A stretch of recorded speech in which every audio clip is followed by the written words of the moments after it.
5ই June বিশ্ব পরিবেশ দিবস। পরিবেশ দিবস মানেই বলা হয় গাছ লাগানোর কথা, কিন্তু আমার কাছে মনে হয় শুধু 5ই জুন নয়, বাংলাদেশে পুরো বর্ষাকাল জুড়েই গাছ লাগানোর সবচেয়ে ভালো সময়। শুধু বর্ষাকাল কেন, এই যে এখন বর্ষাকাল নয় কিন্তু তারপরেও বৃষ্টি শুরু হয়েছে এবং এখন থেকেই কিন্তু আপনি গাছ লাগাতে পারেন। আমার কথাই যদি বলি, আমি এই বৃষ্টি শুরু হওয়ার পর থেকে গত কয়েকদিনে অন্তত 10-15টি গাছ লাগিয়েছি এবং আশা করি পুরো বর্ষায় আরো হয়তো 50টি গাছ লাগাতে পারবো। আর গাছ লাগিয়েই কিন্তু আমাদের দায়িত্ব শেষ নয়, দেখতে হবে গাছটি ঠিকমতো বেড়ে উঠছে কিনা, গাছটার কেউ ক্ষতি করছে কিনা, গরু ছাগল খেয়ে ফেলছে কিনা, অর্থাৎ গাছের যত্ন নেওয়াও একটা বড় কাজ।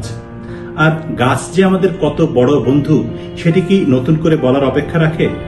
এই যে আমরা প্রতিদিন নিঃশ্বাস নিচ্ছি, প্রতি মুহূর্তে নিঃশ্বাস নিচ্ছি, একদিন কোনো কারণে যদি আপনি শ্বাসকষ্ট নিয়ে হাসপাতালে ভর্তি হন এবং আপনাকে একটা অক্সিজেন সিলিন্ডার দিয়ে শ্বাস প্রশ্বাস দেওয়া হয়, তখন আপনি বুঝবেন যে একদিনে কত লক্ষ টাকার অক্সিজেন আপনি নিচ্ছেন।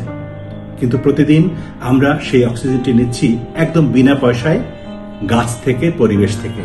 এজন্যই আমাদেরকে গাছ লাগাতে হবে, গাছের যত্ন নিতে হবে এবং গাছকে ভালোবাসতে হবে। আরেকটা কথা বলা দরকার, সেটি হচ্ছে যে আপনার সন্তানকে, আপনার শিশুকে গাছ সম্পর্কে গল্প করুন, গাছের কথা বলুন, গাছকে ভালোবাসতে শেখান এবং তারা যেন কোনো ক্রমেই গাছের পাতা না ছেড়ে, গাছের ফুল না ছেড়ে গাছের প্রতি মমতাবান হয়। এটি কিন্তু পিতামাতা হিসেবে আমাদের দায়িত্ব, আমাদের সন্তানরা যেন গাছের প্রতি মমত্ববোধ নিয়ে বড় হয়। গাছের প্রতি মমত্ববোধের কথা বলতে গেলে বলতে হয় সোনারং তরুছায়ার কথা। কাজী হাসান, তিনি এই সোনারং তরুছায়ার ব্যানারে দীর্ঘদিন ধরে প্রকৃতির সেবা করে যাচ্ছেন, গাছের সেবা করে যাচ্ছেন, নিজে গাছ লাগাচ্ছেন, অন্যদেরকে গাছ লাগাতে উৎসাহিত করেছেন। আমাকেও তিনি তার বিভিন্ন অনুষ্ঠানে আমন্ত্রণ জানিয়েছেন, আমি তার ওখানে গিয়েছি, গাছ লাগিয়েছি, তিনি আমাকে গাছ উপহার দিয়েছেন। তার এই যে সামগ্রিক কর্মকাণ্ড বছরের পর বছর ধরে তিনি এই বাংলাদেশের প্রকৃতিতে বিরাট অবদান রাখছেন বলে আমি মনে করছি।